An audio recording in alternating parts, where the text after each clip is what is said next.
Bien, bonsoir à tous. Merci infiniment d'être venus aussi nombreux. C'est toute l'équipe de la médiathèque d'Anguin et le Centre des Arts qui nous accueille, qui est donc ravi de votre présence ce soir. Merci aussi infiniment à Angela Souline qui permet toujours ces belles rencontres. Et merci infiniment à vous, Monsieur Elie Barnavi, d'avoir accepté si gentiment notre invitation. Donc nous vous connaissons, Elie Barnavi, en France, puisque vous avez servi comme ambassadeur d'Israël dans notre pays de 2000 à 2002. Vous êtes historien, diplomate, politologue, écrivain, professeur d'université d'histoire de l'Occident moderne à l'Université de Tel Aviv, et vous dirigez aujourd'hui le comité scientifique du Musée de l'Europe à Bruxelles. Je voulais souligner aussi que vous êtes avec nous donc ce soir, vous arrivez tout juste de Tel Aviv, et vous séjournez un petit peu à Anguin sur 3 jours pour être à nouveau présent jeudi soir ici à 18h30 pour l'ouverture de saison du Centre des Arts, puisque Tel Aviv cette année est à l'honneur. Il faut savoir que la ville de Tel Aviv fait partie du réseau des villes créatives de l'UNESCO pour le numérique, de la même façon qu'Anguin-les-Bains. Donc nous nous réjouissons de votre séjour ici. Je voudrais aussi rappeler que vous avez écrit un grand nombre d'ouvrages sur les religions.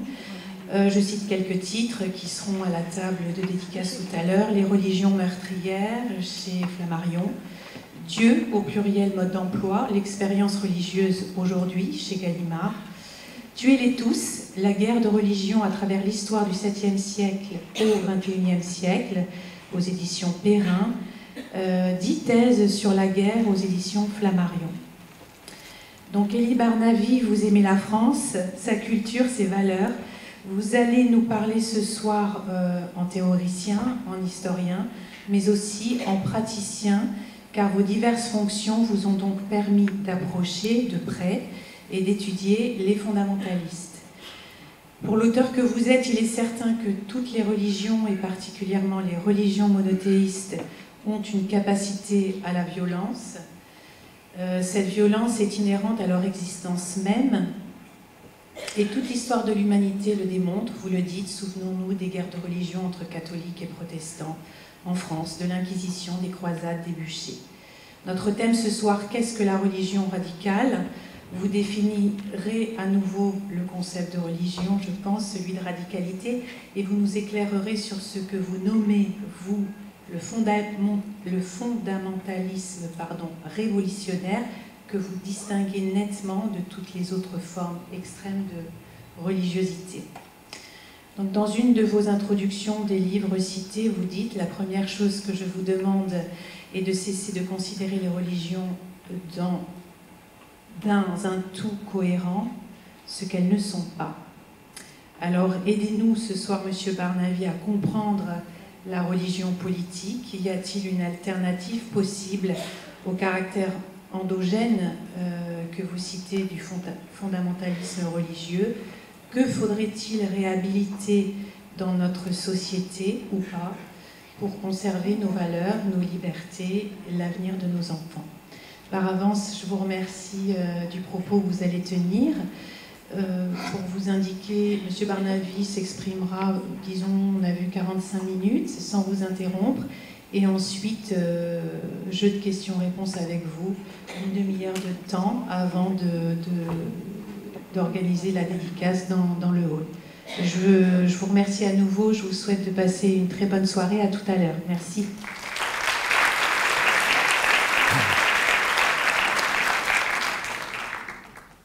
Mesdames et messieurs, bonsoir. Merci de cette belle introduction. Dans l'ensemble vrai, sauf que je ne suis pas un praticien de la violence religieuse, je vous le dis tout de suite. J'essaie de comprendre ce phénomène. Je m'y emploie depuis 30 ans. Et c'est une anecdote que j'aime bien raconter parce qu'elle définit un peu un peu ma vie intellectuelle, lorsque j'ai publié mon premier livre, qui était ma thèse en fait, ma thèse de doctorat, je l'avais intitulé « Le Parti de Dieu ». Le Parti de Dieu, c'était une tranche de l'histoire de France, puisque ce livre traitait de la fin de la guerre de religion française, d'un parti révolutionnaire. Peut-être que vos souvenirs scolaires sont toujours là, qui s'appelait la Ligue ou la Sainte Union. Et j'avais fait une analyse, une étude sociale et politique des chefs de ce parti-là. Le Parti de Dieu, donc, je l'avais appelé. Et l'année même de la publication de cet ouvrage, au Liban, est né un parti qui s'appelle toujours Hezbollah. Et Hezbollah en arabe veut dire le Parti de Dieu. Et j'ai été frappé à l'époque par cette similitude qui m'est apparue non pas comme le fruit du hasard, mais plutôt comme le résultat d'une permanence historique. Et je me suis dit que les hommes ont souvent, malgré les différences de l'attitude, de tradition, d'histoire, ils ont les mêmes réflexes collectifs. Et je me suis mis à étendre le champ de mes recherches, puisqu'il m'est apparu que ce Hezbollah-là, et pas seulement le fondamentalisme arabe, musulman, mais aussi l'intégrisme juif, que tout cela avait des ressemblances tout à fait évidentes. Et je me suis mis à chercher les structures de cette chose-là que j'ai appelée la religion radicale.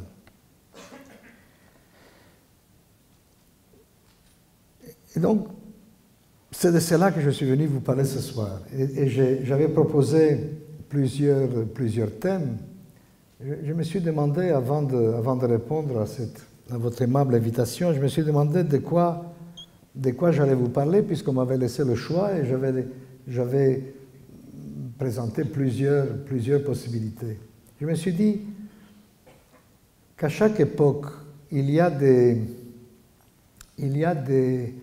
malheurs spécifiques, des problèmes spécifiques, des difficultés spécifiques à cette époque-là.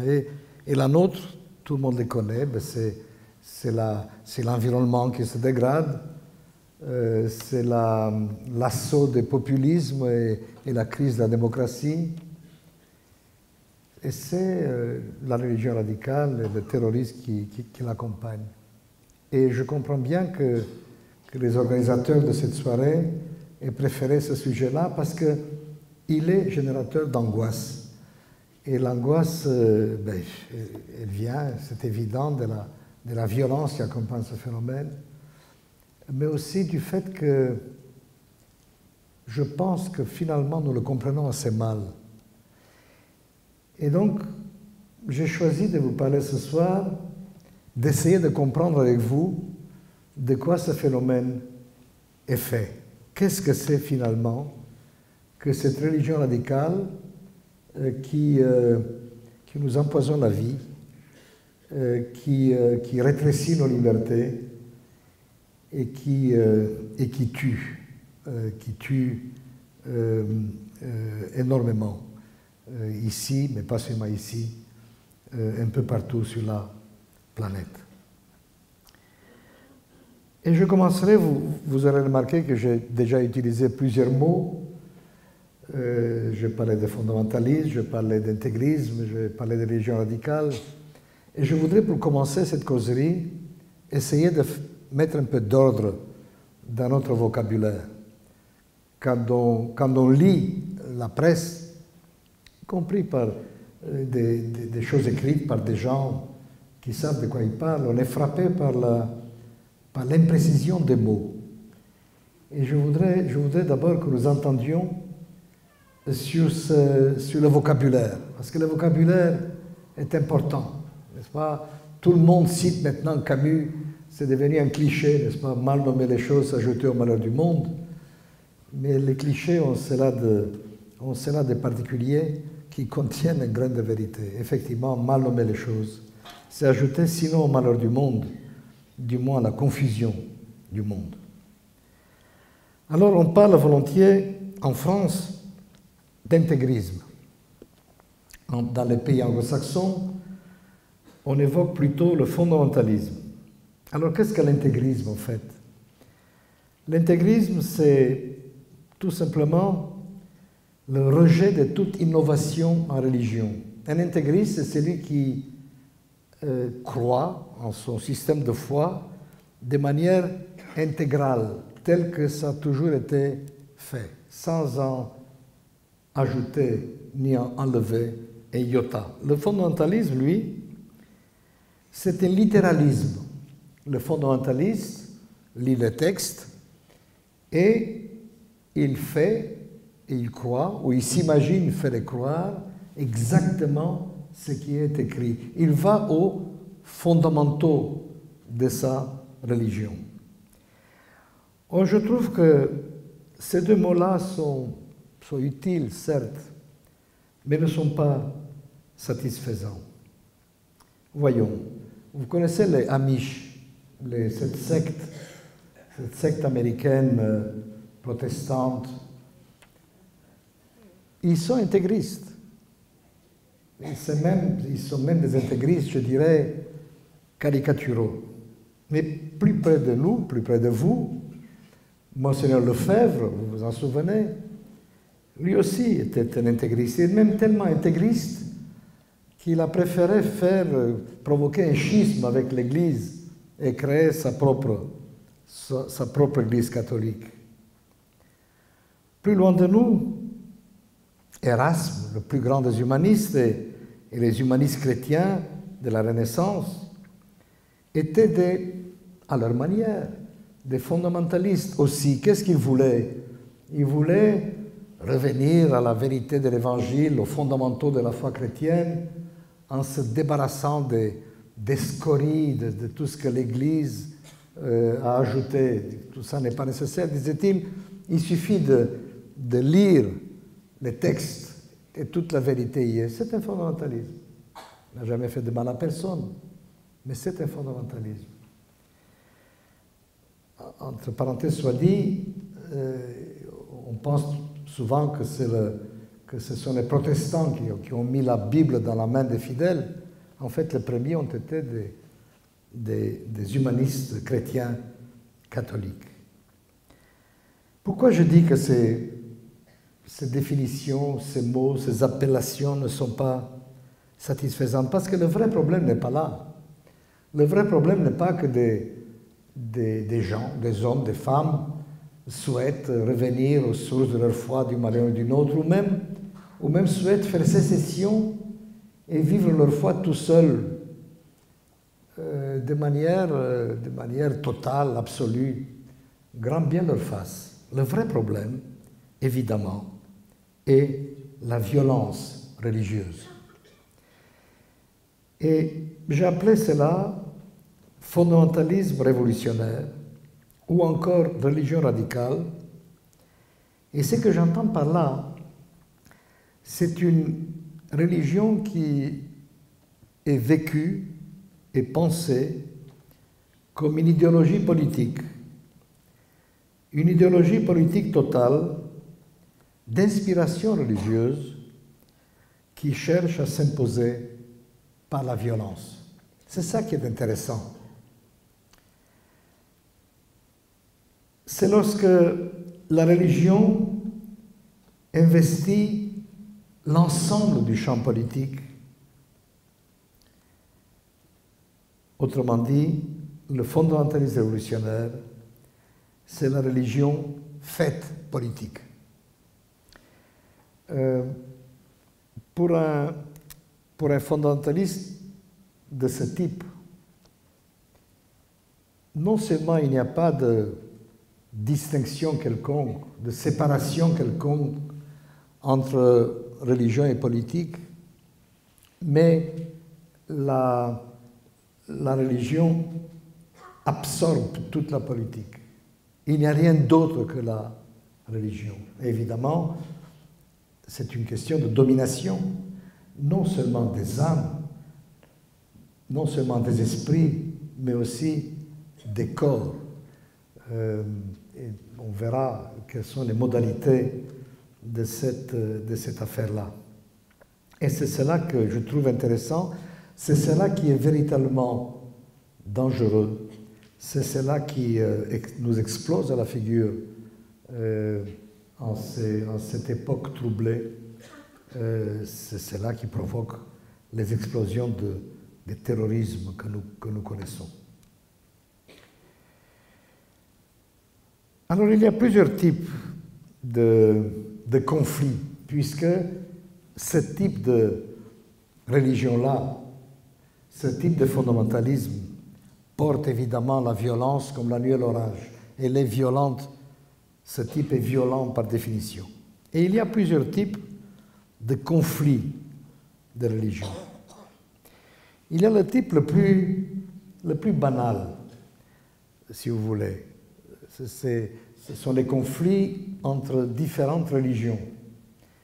Alors en France, vous avez connu cela, puisque l'expression même de guerre de religion renvoie à un phénomène historique français, n'est-ce pas, la série de guerres qui a ensanglanté ce pays dans la seconde moitié du XVIe siècle entre catholiques et protestants, entre la vieille religion du royaume de France et une nouvelle forme de christianisme qu'on appelait la réforme ou le protestantisme.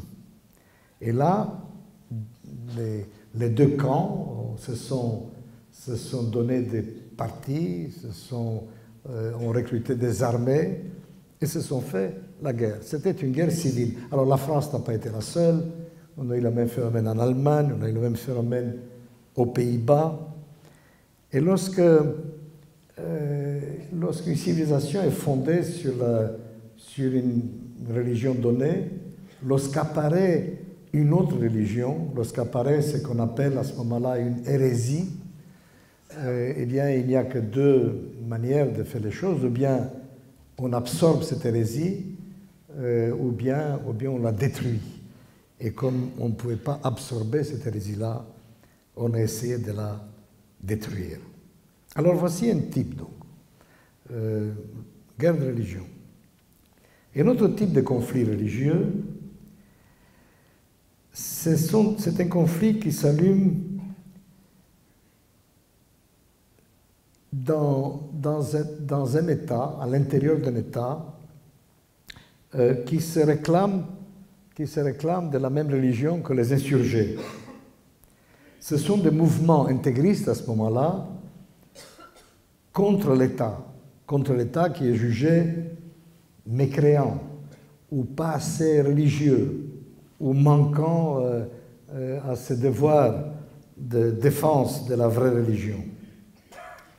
Alors parfois, cela arrive à l'intérieur d'États séculiers, mais c'est exceptionnel. Par exemple, il y a des sectes évangéliques violentes aux États-Unis, dans un pays qui est fondé sur la séparation rigoureuse de la religion et de l'État. Et en Inde, ça a été le cas en Inde, mais l'Inde n'est plus véritablement un État séculier. Mais le plus souvent, ce sont des radicaux qui se dressent contre un État qui se réclame de la même famille spirituelle. Alors, dans mon pays, en Israël, entre parenthèses soit dit, j'espère que vous mesurez le sacrifice que je fais ce soir, puisqu'on a voté aujourd'hui, vous savez, et ce sont des élections extrêmement importantes. Mon épouse et moi, qui est là, nous avons juste eu le temps de voter avant de courir prendre l'avion. Eh bien, nous avons ce phénomène-là, le phénomène d'un fondamentaliste révolutionnaire juif, agressif, et qui est d'ailleurs représenté au Parlement, qui est représenté à la Knesset. Et deux partis de ce type se présentent aux élections aujourd'hui, et j'aimerais bien savoir quel était leur sort dans les urnes. Mais ils n'agissent pas uniquement dans les urnes, bien entendu. Il y a des mouvements extrêmement violents, et je vous rappelle que un individu de cette mouvance a tué un Premier ministre. Alors, il y a surtout, évidemment, je dis surtout à cause de l'ampleur du mouvement, de son étendue, des nombres et de la manière dont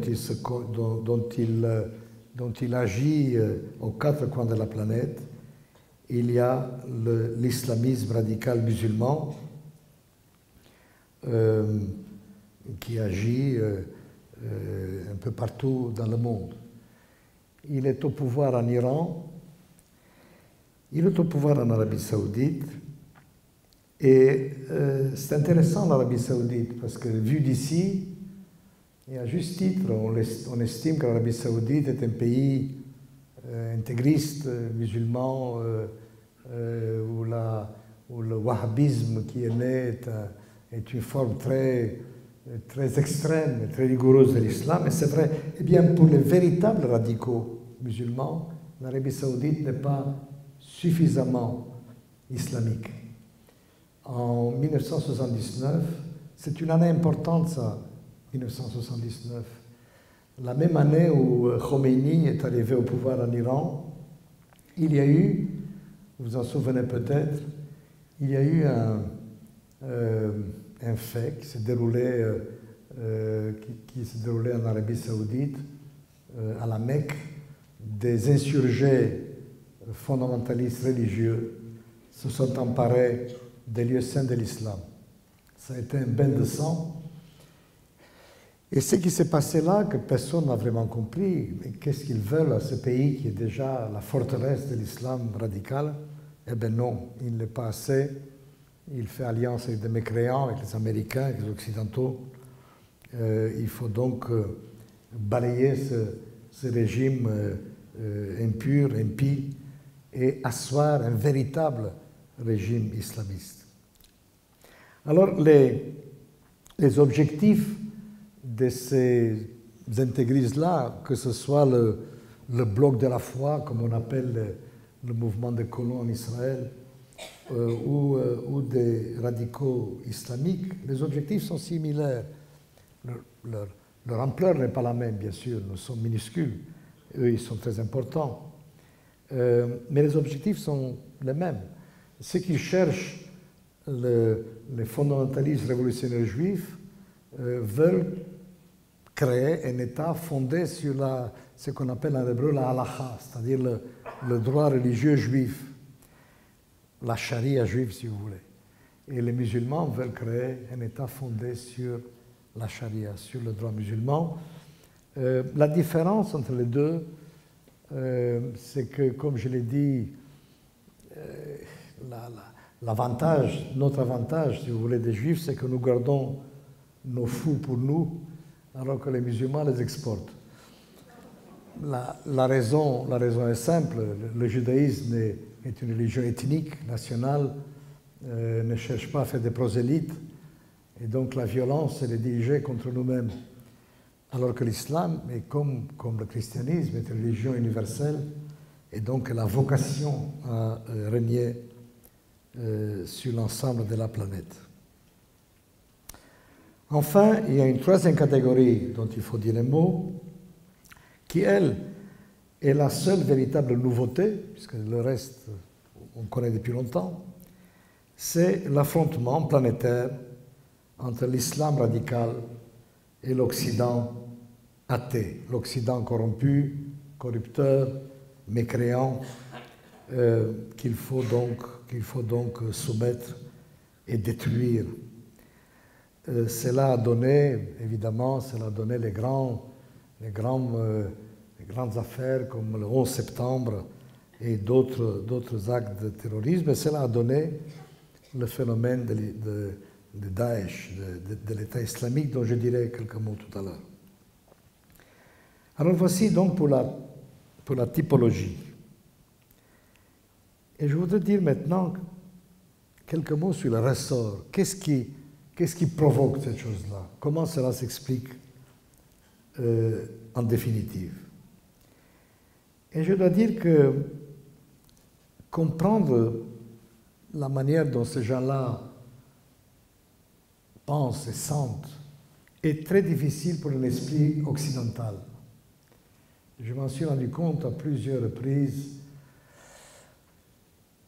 en participant à des colloques, à des débats, à des conférences, expliquer la passion religieuse qui va jusqu'au meurtre ou jusqu'au suicide à un esprit occidental, c'est une affaire très compliquée.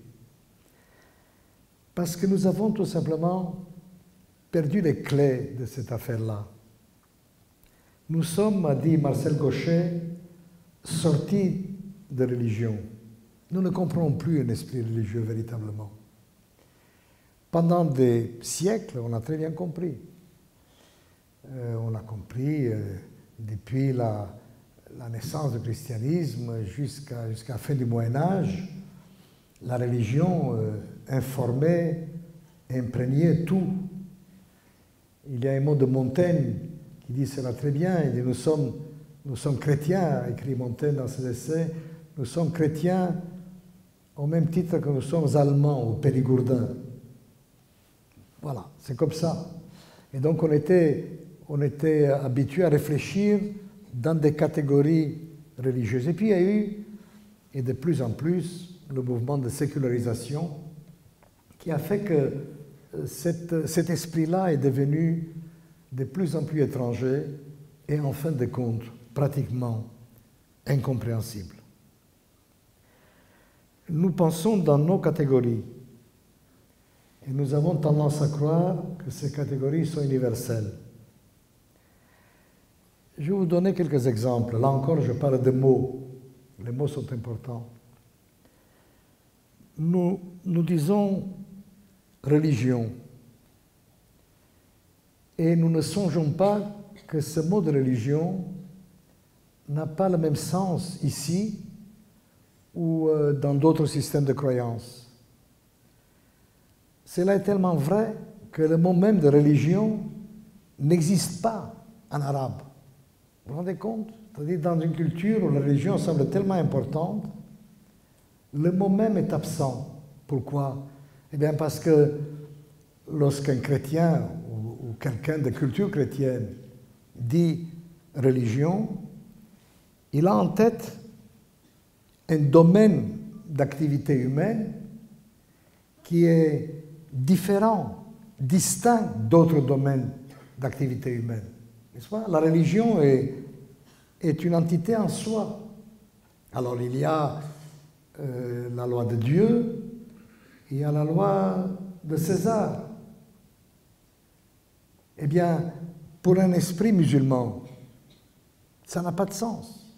Le mot qui veut dire religion le plus proche de ce que nous entendons par religion en arabe, c'est din.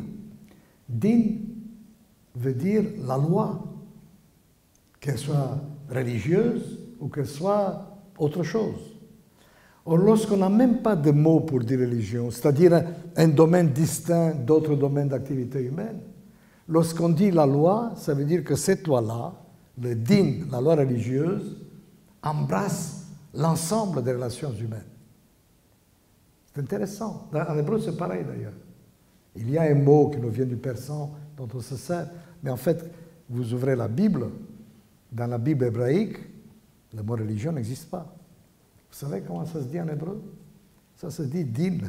C'est le même mot qu'en arabe. Et puis nous parlons de laïcité. Mais le mot laïcité n'existe pas en arabe. Ça n'existe pas. Pourquoi? Parce que si vous n'avez pas le sentiment ou l'idée d'avoir des domaines distincts ou des épées distinctes, comme on disait au Moyen-Âge, vous ne pouvez pas imaginer une situation où les épées seraient séparées. Ça n'existe pas. Pour pouvoir imaginer la laïcité ou le sécularisme, il faut voir dans la religion quelque chose de distinct d'autres domaines d'activité humaine.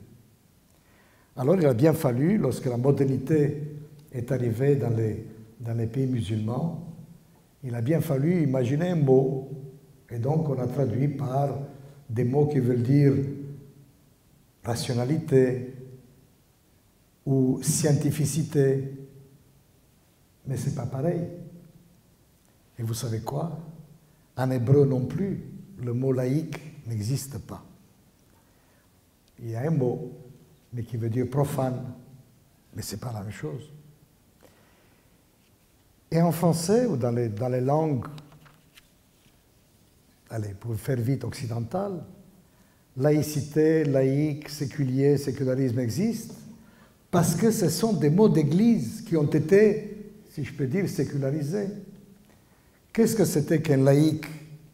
Mais c'était quelqu'un qui n'était pas un clerc, c'était pas quelqu'un, c'était un monsieur qui n'était pas d'église.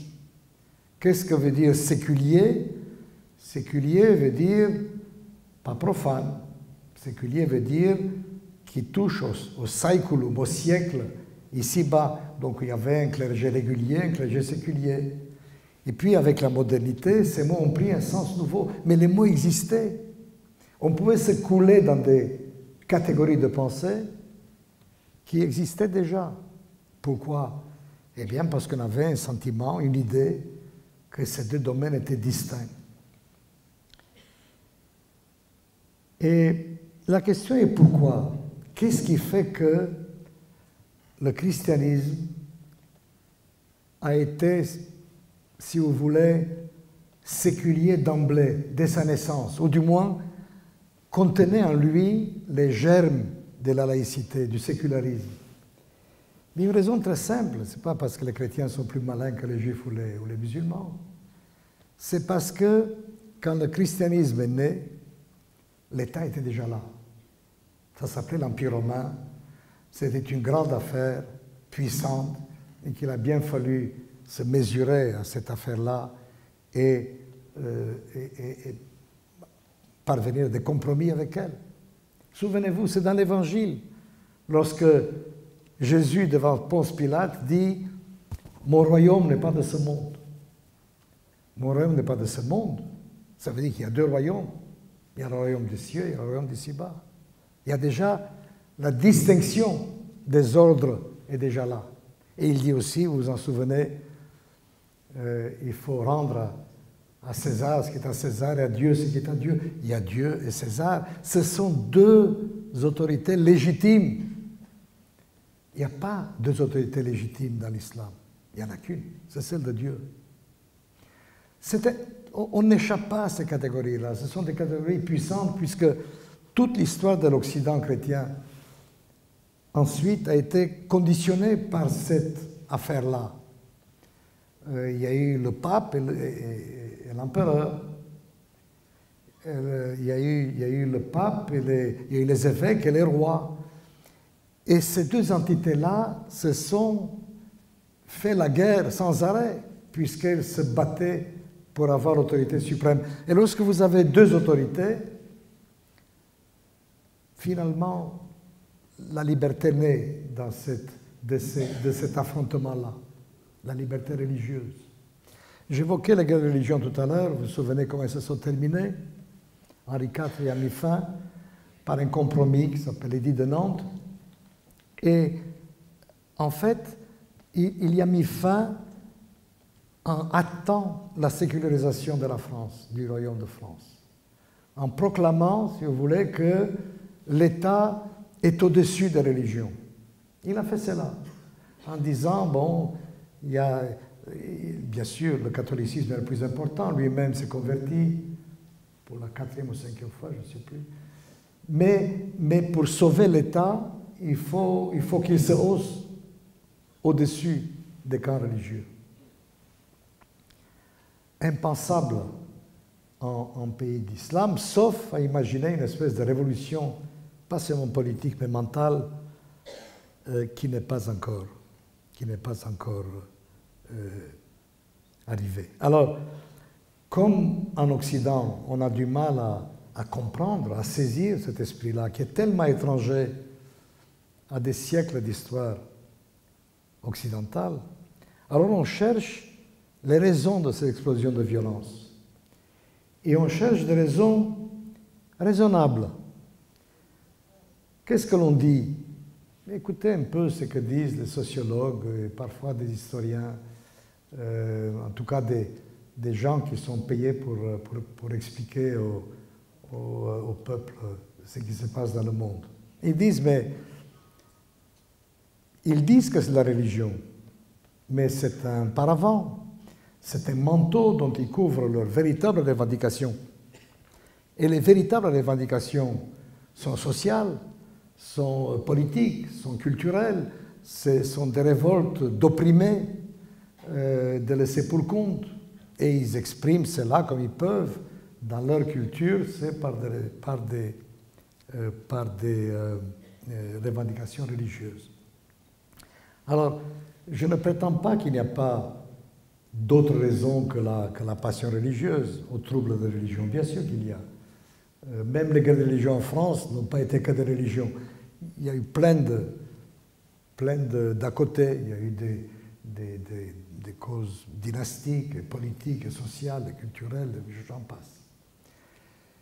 Mais ne pas voir que le déclencheur, la manière dont ces conflits s'allument et se déroulent, ne pas voir qu'à la base de tout cela est la conviction religieuse, ce n'est rien comprendre.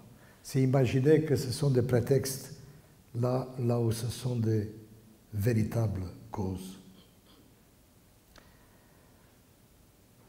Regardez encore une fois le vocabulaire de l'État islamique. Je ne sais pas si vous avez déjà lu la littérature de ces gens-là. Il ne s'agit pas d'Occident, d'Occidentaux, d'Américains, de Français ou de... Non, il s'agit de Juifs et de croisés. Le langage même dont ils se servent est un langage religieux. Les objectifs qu'ils se donnent sont des objectifs religieux. Le rêve, si vous voulez, c'est de créer une base de pouvoir en Arabie dans un premier temps, et puis à terme de créer le califat mondial. C'est cela le véritable objectif. De la même manière qu'aux États-Unis, si vous voulez, les évangéliques, les vrais, ce que j'appelle les fondamentalistes révolutionnaires, rêvent de transformer leur société en une société religieuse. Je ne sais pas si vous avez lu La Servante écarlate de Margaret Atwood, si vous avez vu la série. Il y a question d'une dystopie, n'est-ce pas? Cet État de Gilead, un État fondamentaliste chrétien, c'est cela le rêve. Et chez moi, en Israël, ils le disent, il y a des programmes politiques très précis. L'idée, c'est de transformer ce pays en une théocratie juive d'inspiration biblique. Il y a des groupes à Jérusalem qui cousent les habits des prêtres du temple selon les prescriptions du Deutéronome. Ils préparent l'avènement du Messie activement et la purification du temple pour retrouver les temps d'antan. Alors, lorsque Huntington a parlé de choc de civilisation, on lui est tombé dessus, et en partie à juste titre, parce que son livre, son essai était schématique et pas bien nuancé. Mais choc de civilisation, il y a. Seulement, il coupe les civilisations au milieu. Ce n'est pas l'islam contre le christianisme. À l'intérieur de l'islam, vous avez un choc de civilisation. Et donc, je prétends qu'il faut prendre au sérieux ces gens-là. Je prétends que lorsqu'ils disent qu'ils agissent au nom de la religion, de leur vérité, il faut les croire. Et j'ai toujours dit, c'est un principe que je défends depuis longtemps, il faut toujours écouter ce que disent les fanatiques, parce que les fanatiques ne mentent jamais. C'est l'une de leurs caractéristiques. Le fanatique est quelqu'un de sincère. Vous aurez compris, je ne suis pas, moi, un fanatique de la sincérité en politique. Et à choisir entre fanatique et corrompu, je prends toujours le corrompu. Vous me direz qu'on peut être les deux, c'est vrai, ça arrive aussi. Alors, pour comprendre, il faut que je me dépêche. Je voudrais vous donner quelques caractéristiques de ces fondamentalistes-là. Ou plutôt, qu'est-ce qui fait que cela soit possible? Qu'est-ce qui fait que les religions possèdent ce potentiel de violence? Eh bien, il y a, je crois, 3 raisons à cela. Écoutez bien, je crois que c'est assez intéressant et c'est assez éclairant. La première caractéristique, les monothéismes ont inventé une nouvelle conception du temps. Et c'est important ça, le temps. Qu'est-ce que j'entends par là? Si vous lisez les Grecs, par exemple, ils ont une conception, ou encore vous considérez les polythéismes aujourd'hui, ils ont une conception cyclique du temps. Ce qui a été, c'est ce qui est, c'est ce qui sera. Il n'y a pas de début, il n'y a pas de fin.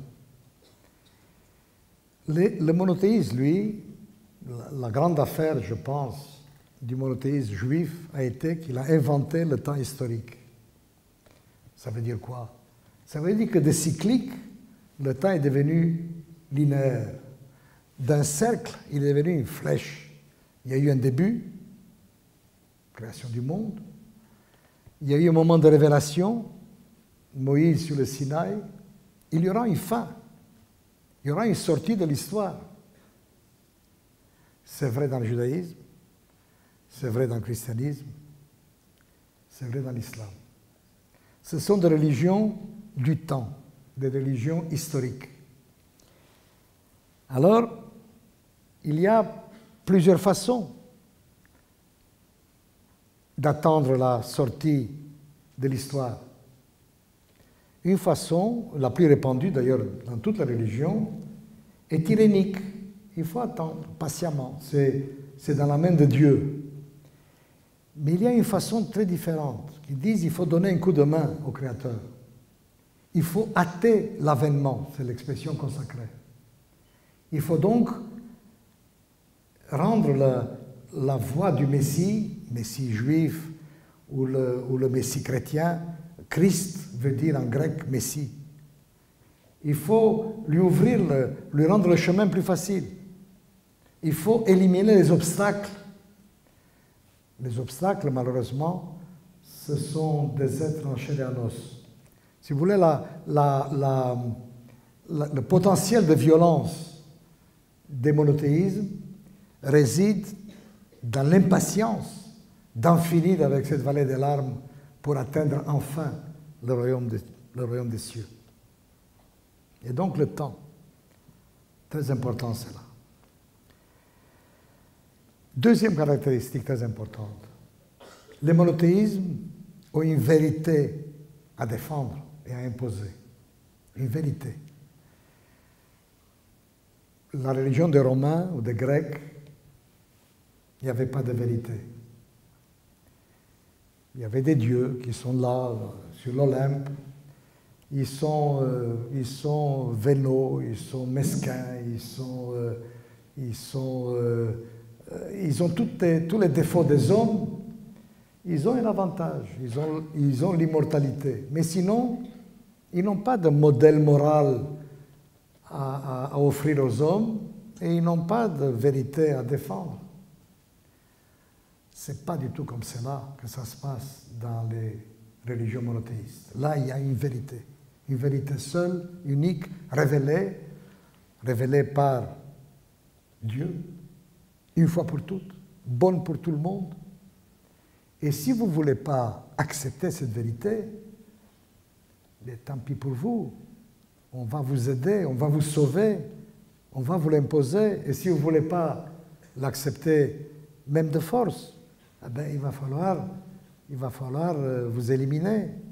Et en faisant cela, on vous rend service. On vous aide à vous sauver. On brûle l'hérétique pour sauver son âme. C'est cela la vérité du monothéisme. Et cette vérité-là, troisième caractéristique, est inscrite et contenue dans un livre saint. Et ce livre saint est immuable. Il n'a pas été écrit par l'homme, il a été donné par Dieu, donné à Moïse sur le mont Sinaï, écrit par les témoins de Jésus, de sa bouche,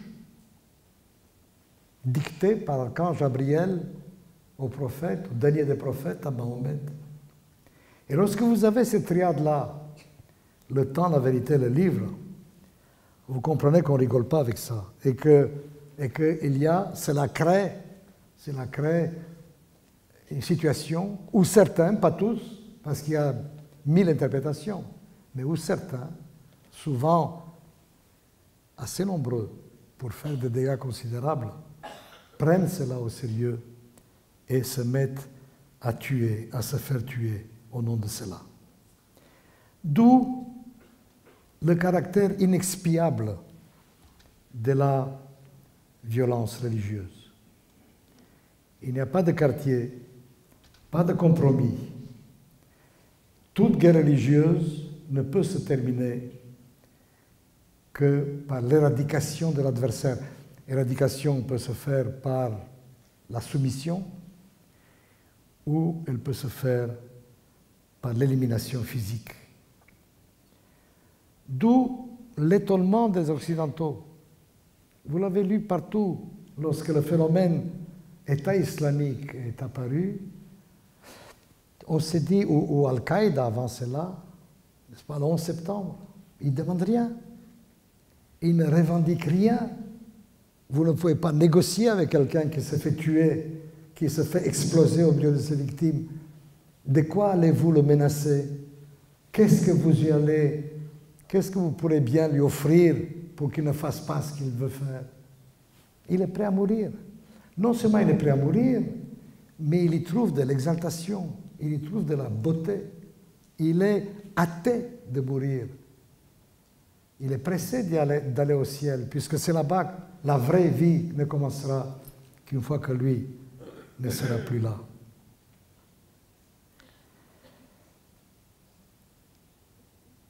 En passant soit dit, je suis de ceux qui, chez moi, se battent pour ne pas laisser le conflit national qui nous oppose aux Palestiniens devenir une guerre de religion, parce qu'on peut parvenir à un compromis entre mouvements nationaux, on ne peut pas compromettre la parole de Dieu.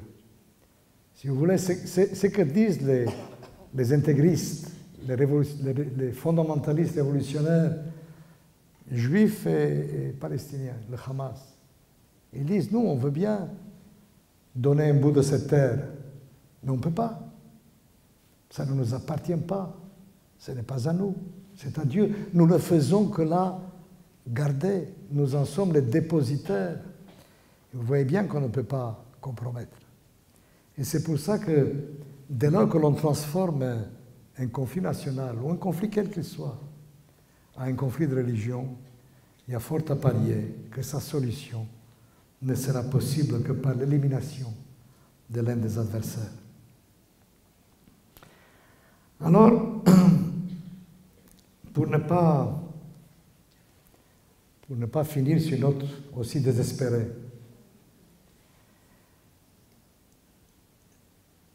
je vais vous dire que ces gens-là, quels qu'ils soient, musulmans, juifs, évangéliques, chrétiens, se trouvent devant des contradictions insupportables, insurmontables. Ce qu'ils veulent en fait, c'est à quoi ils rêvent. Leur entreprise est toujours une entreprise de retour, n'est-ce pas? C'est ça qu'ils veulent. Il y a eu un temps parfait. Il y a eu un temps bon, où il faisait bon vivre, où la foi était respectée, les mœurs étaient bonnes. Et nous en sommes sortis et il faut revenir à cet état de grâce-là. Évidemment, c'est une illusion. On ne revient jamais nulle part. Le retour dans l'histoire est une illusion et c'est une illusion mortifère. En fait, c'est à quoi on aboutit, c'est qu'on a devant soi l'État moderne, la modernité en général, les moyens d'action, tous issus de la modernité. Alors lorsque l'on crée une république islamique en Iran, on met en place une espèce d'hybride, de chimère bizarre, qui est un État théocratique, mais en même temps une république parlementaire, un parlement. Et Al-Qaïda elle-même, c'est une alliance du fanatisme religieux et de technologies de pointe. Al-Qaïda prêche le retour à l'âge d'or de l'islam, mais se sert d'avions pour percuter les tours jumelles. Que serait Al-Qaïda sans la fluidité des capitaux et la communication de masse, à un mot, sans la mondialisation? Et l'État islamique a réussi l'exploit pour la première fois de créer un semblant d'État fondé sur la charia. Et là encore, il faut que je vous dise, on parle, vous l'avez certainement lu 100 fois, d'islam dévoyé. Hein? Vous connaissez cette expression, d'islam dévoyé, pas dévoyé du tout. C'est l'une des lectures possibles de l'islam. Il n'y a rien de ce que l'État islamique a fait, rien, qui ne soit pas ancré dans la tradition islamique la plus solide. Et ils ont des théologiens qui sont là pour expliquer cela. C'est l'une des lectures de l'islam. Alors eux, oui, ils ont réussi à créer un semblant d'État à cheval entre la Syrie et l'Irak. Pour la première fois, un califat. C'est ça qui a fait son formidable succès auprès des jeunesses du monde entier. Islamique, bien sûr, mais État quand même. Et cet État-là n'avait rien de l'État islamique du Moyen-Âge. C'était un État qui se voulait aussi moderne que possible. Et enfin, il faut dire que la jeunesse frustrée de ce qu'on appelait autrefois le tiers-monde reste fascinée par le mode de vie occidental. Comme vous le voyez, tout n'est pas perdu. Et je voudrais finir par dire quelques mots sur l'Europe. L'Europe qui est le champ privilégié de cet assaut-là. Curieux ce qui se passe en Europe. En Europe où aucune des religions d'aujourd'hui n'est née.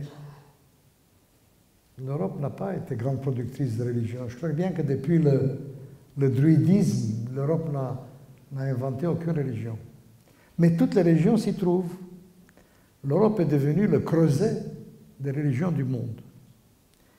Et donc, l'arène d'affrontement privilégiée de cet assaut-là. Alors, comment s'explique cette affaire-là? Eh bien, il y a un vide ici, et il faut le reconnaître. Il y a un vide dû à l'effondrement des grandes religions séculières, des grandes idéologies qui ont fonctionné comme des religions de substitution. Un vide laissé par l'effondrement des blocs. Et ce vide-là, des vieux conflits identitaires ont partiellement remplie.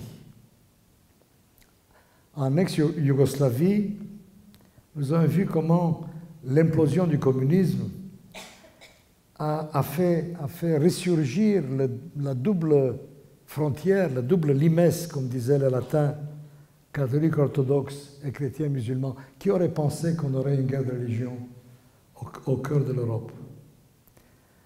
En Irlande du Nord, les clivages sociaux et ethniques, catholiques, protestants, qui remontent au moins au XVIIe siècle, risquent de ressurgir si le Brexit aboutit là où M. Johnson voudrait qu'il aboutisse.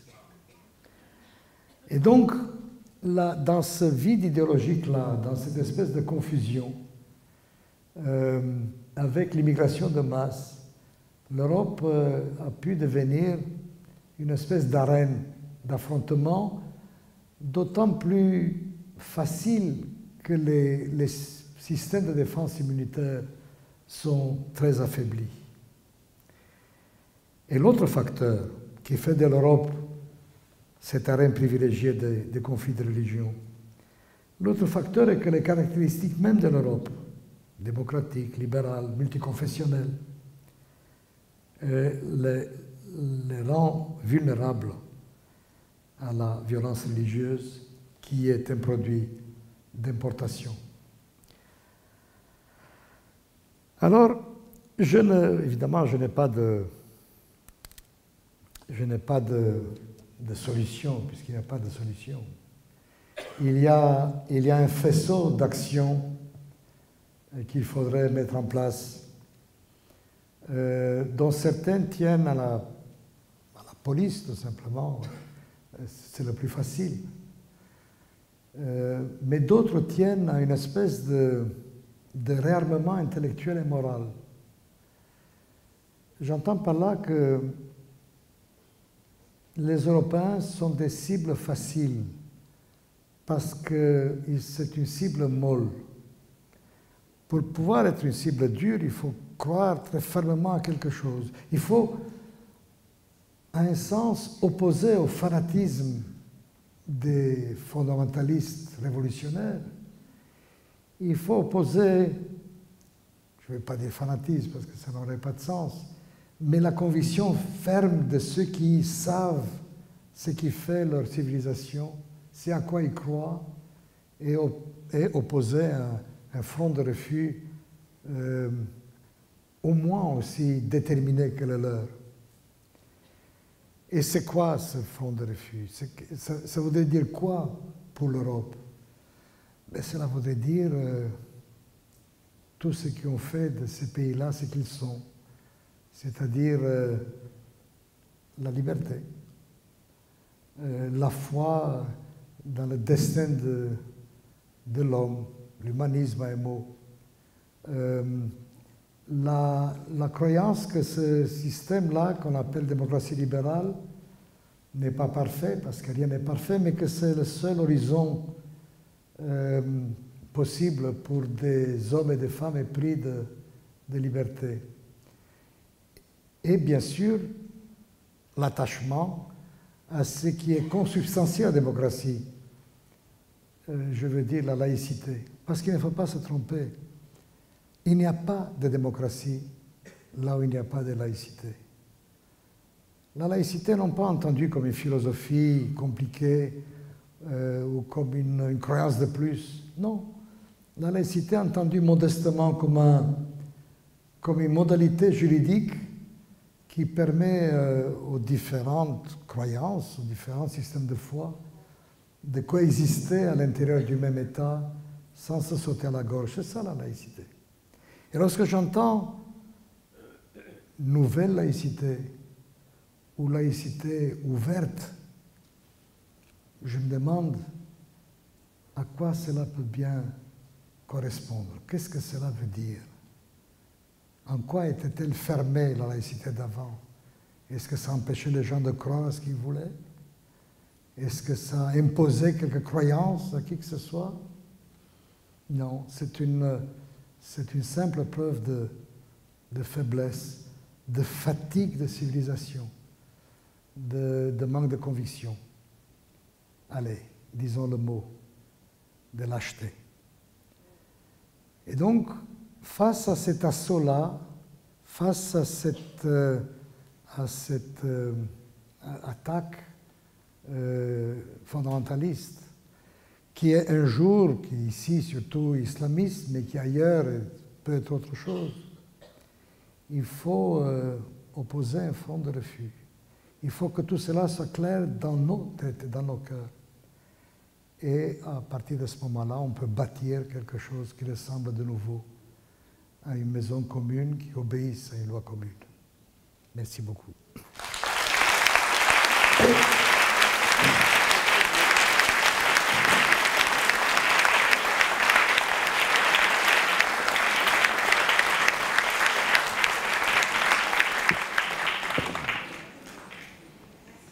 Merci infiniment, Monsieur Barnavi. On vous a écouté religieusement. Vraiment, la salle est très attentive. Merci infiniment. Monsieur Sueur, Monsieur le maire nous a rejoints. Si vous avez envie de dire un mot, Monsieur le maire. Je suis arrivé quand vous parliez du monothéisme et du temps. Et ce parallèle que vous faites entre les polythéistes de l'Antiquité et le temps cyclique, mais également donc le temps linéaire du monothéisme, me fait penser aussi à un autre parallélisme qui est une contradiction parfois douloureuse. C'est que les monothéismes ont généré les débats théologiques. Les débats théologiques conduisent souvent à la confrontation parce que c'est la question de la vérité qui détient la vérité et par là au fanatisme et au conflit. Les hérésies ont induit des guerres terribles, pas seulement celles que nous avons, nous Français, en tête, c'est le XVIe siècle, bien sûr, hein, entre donc le christianisme romain, le catholicisme et le protestantisme, et pensez à la querelle des donatismes, au pélagianisme, pensez au monophysisme, ce sont des guerres, c'est incroyable, ça a été des centaines de milliers de morts. Bon. Dans le polythéisme, il n'y a pas ce débat. Il n'y a pas ce débat. Donc le monothéisme est à la fois, je pense, quelque chose qui permet à l'individu d'être dans une co-création et d'être vraiment dans une dimension universelle, mais cela exige une sagesse, une éducation, un savoir considérable et, de la modestie face à la dimension divine. C'est une pure réflexion, vous rebondirez dessus. Je voudrais aussi simplement vous dire que il est heureux que des diplomates soient aussi des savants et des personnalités cultivées comme vous. Parce que cela éclaire alors la diplomatie. Parce que l'histoire pèse. Vous avez évoqué l'ex-Yougoslavie. Si les diplomates américains avaient eu un peu plus de culture, ils se seraient souvenus de ce que vous avez évoqué, un délimès, donc de la double frontière, qui pèse encore aujourd'hui sur les cultures de ces terres. Et puis dernier mot, parce que c'était votre profession de foi sur la démocratie et la laïcité. Eh bien, pour beaucoup d'entre nous, parce que c'est dans l'Évangile, on appelle ça le reddité, c'est rendre à Dieu ce qui appartient à Dieu et à César ce qui appartient à César. C'est la réponse que le Christ a pu faire quand on a voulu, en quelque sorte, le mettre en difficulté, car à l'époque, la Palestine était, ces terres, hein, donc d'Israël, étaient occupées par les Romains, mais il y avait un pouvoir encore local. Donc c'était une sorte de protectorat. C'était un petit peu la France de 1940-41, hein, il y a Vichy et hein, il y a les Allemands. Et on demande à qui il faut payer l'impôt.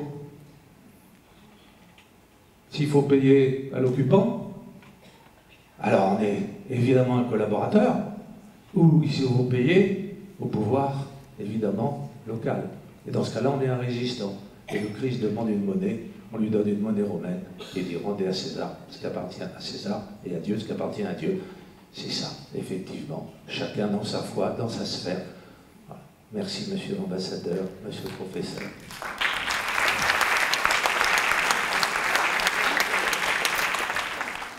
Eh bien, monsieur le maire, vous m'invitez à une deuxième conférence. Ne craignez rien, je ne l'infligerai pas, mais vous m'invitez à rebondir sur ce que vous avez dit en quelques mots, puisque vous avez évidemment infiniment raison. Je me flatte d'avoir eu un ami français, un homme pour qui j'avais beaucoup de sympathie et de considération, c'était Monseigneur Lustiger. Un jour, je me suis trouvé dans un débat entre Monseigneur Lustiger et moi-même, organisé par mon université à Paris. Et je lui ai demandé, est-ce que si on vous rendait le pouvoir temporel, si on vous invitait, Monseigneur, à reprendre, à redevenir partenaire au pouvoir de l'État, est-ce que vous accepteriez? Et la réponse a fusé, dit jamais, on est bien mieux comme ça. Alors, Monsieur Lustiger était un laïc. Ce n'était pas un tendre en religion. C'était un homme qui avait la foi chevillée au corps, qui passait pour assez inflexible. Ce n'était pas un libéral. Mais c'était un laïc. En ce sens, il avait compris quelque chose de fondamental. L'Église ne peut vraiment assurer son magistère que si elle est libérée du poids de la gestion de la cité. Et moi qui étudie ces choses-là, donc qui suit ces affaires de l'Église depuis longtemps, je pense vraiment que malgré ce qu'on lit à droite à gauche, et Dieu sait s'il y a des faiblesses, parce que l'Église est tout de même peuplée par des hommes, et des femmes aussi quelquefois, eh bien, n'a jamais été aussi proche de sa véritable mission qu'aujourd'hui. C'est intéressant. La laïcité est une modalité qui doit convenir à tout le monde. Et puis, je voudrais dire autre chose que je pensais en vous écoutant, monsieur le maire. J'ai changé la barre religieuse, en fait, parce que c'était mon sujet qui le voulait. Les religions ne sont pas toutes meurtrières. Elles véhiculent aussi un message de paix. Les mêmes religions. L'une des erreurs que l'on fait quand on a commencé on a voulu comprendre ce qui s'est passé, d'où venait cette vague de violence, de terrorisme islamiste. Alors des bons esprits se sont jetés sur le Coran pour comprendre dans le Coran les sources de la violence de l'islam. Alors on a lu des articles à droite, à gauche. Ben, évidemment, une religion où il y a ça, et il y a des sourates épouvantables, d'une extrême violence. Alors on énumère, on cite les sourates pour dire, ben voilà ce qui explique. Ça n'explique rien. Rien. Parce que vous avez des sourates pacifiques. Et quand vous ouvrez la Bible hébraïque, c'est épouvantable. C'est plein de sang. Alors, c'est vrai que l'évangile est tyrannique. Est-ce que ça empêchait les chrétiens de répandre le sang? C'est-à-dire qu'aller dans les sources pour comprendre le comportement des fidèles ici et maintenant est idiot. Ça ne sert à rien. Pourquoi? Parce qu'en fonction des conditions culturelles, politiques, tout ce que vous voudrez, les hommes choisissent de lire ceci plutôt que cela. C'est pas... aucune institution humaine, religion comprise, n'est holistique, n'est faite d'un seul tenant. Les gens choisissent. Et il se trouve que ceux-là choisissent le pire. Mais ce n'est pas tout l'islam, ce n'est pas tous les musulmans, ce n'est pas les soufis, c'est pas... Et j'en passe. C'est toujours pareil. De la même manière qu'en pleine guerre de religion en France, dans la période qui est la plus... que je connais la moins mal, en pleine guerre de religion, il y avait des iréniques, il y avait tout un courant d'humanistes chrétiens qui refusaient la violence et qui disaient tout ça n'est pas très chrétien. Donc, il y a sur quoi bâtir pour parvenir à quelque chose de plus humain. Le problème est que, même si vous aviez une religion tout entière tournée vers la douceur et la bonté et l'amour du prochain, vous n'êtes jamais sûr. C'est toujours éphémère. Il y a eu des périodes dans l'histoire de princes bienveillants à l'égard des minorités religieuses. On parle beaucoup de l'Espagne musulmane, l'Empire ottoman. Et donc, c'était des périodes de tolérance. Mais la tolérance est éphémère. La tolérance, d'abord, c'est une hiérarchie, il ne faut pas croire. Mais surtout, à un prince tolérant succédera demain un prince fanatique. Et vous devez tout recommencer. C'est pour ça qu'il faut arrêter de parler de tolérance. Il faut parler de droit. C'est pour ça que la démocratie libérale, il faut dire, parce qu'il y en a d'autres, on le sait maintenant.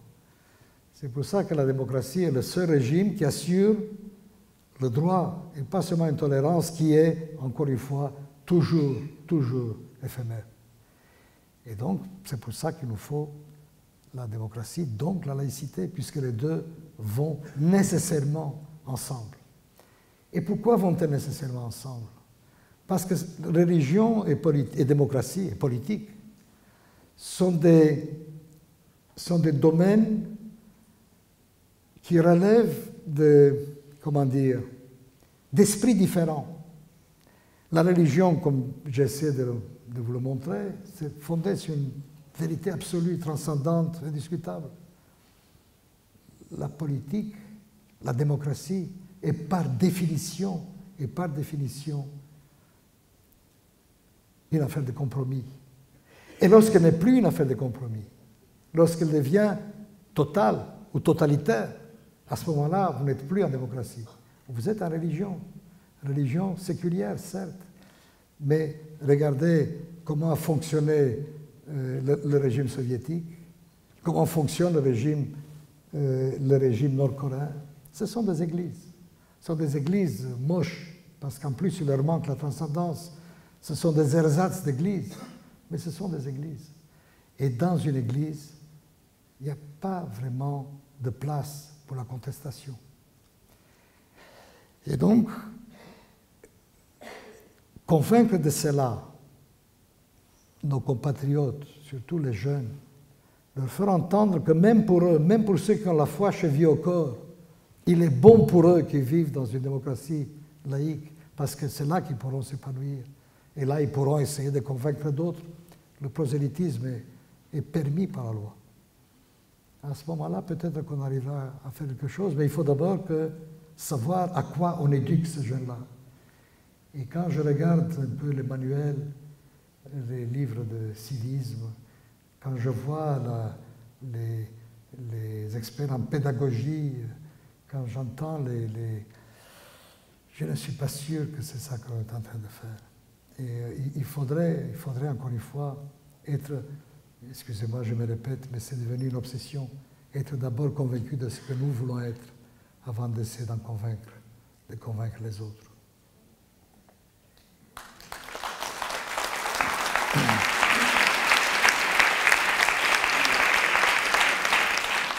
Si j'ai encore un moment, je voudrais préciser quelque chose qui va vous sembler peut-être une affaire d'érudition, mais qui est importante. On parlait, Monsieur le maire évoquait tout à l'heure le temps, j'évoquais moi temps cyclique, temps linéaire. Là encore, ça n'agit pas seulement dans un sens négatif, évidemment, puisque l'invention du temps linéaire a tout permis finalement, y compris la révolution séculière, n'est-ce pas? Les avancées sociales, dans un système fondé sur un Dieu unique, avec une conception linéaire du temps, il est impensable d'avoir une société de caste fondée sur le sang. Ce n'est pas possible. Il est impensable non plus, on l'a fait, mais c'est contraire au fondement même de cette religion, de faire trimer les hommes comme des bêtes. C'est pour ça que les dieux ont inventé le Shabbat, c'est-à-dire un jour de repos. Dieu a créé le monde en combien de jours? Combien? 6, bien sûr, puisque le 7e, il s'est reposé. Or, la semaine, vous avez réfléchi à ça? La nature a donné toutes les mesures, toutes les unités de temps, sauf la semaine. La semaine n'est pas dans la nature, c'est une invention de l'homme. Pourquoi diviser le mois en 4 semaines plutôt qu'en 3 décades? Ça s'est fait, je le dirai tout à l'heure. Et donc on a inventé la semaine pour pouvoir inventer le Shabbat, c'est-à-dire un lieu de repos pour les hommes et pour les bêtes. Formidable institution sociale qui s'est répandue d'ailleurs partout ensuite dans le monde. Donc il y a une idée de progrès humain dans cette affaire-là. Alors évidemment, là aussi ça dérape, parce que l'esprit de système peut être épouvantable. Pendant la Révolution française, on a effectivement supprimé la semaine. On a imaginé de diviser le mois, non pas en 4 semaines, mais en 3 décadis. Et on a demandé au rapporteur à la Convention de cette réforme vraiment révolutionnaire, peut-être la plus révolutionnaire, vous vous rendez compte, toucher à l'ordonnancement du temps, changer l'ordre du temps. Ils ont osé penser à ça. Et quelqu'un lui a demandé, mais à quoi sert votre décadie? Décadie, c'était le jour de repos de la décade. À quoi sert votre décadie, monsieur Rome, il s'appelait? Et il a répondu, à tuer le dimanche. À tuer le dimanche. L'idée, c'était de tuer le christianisme.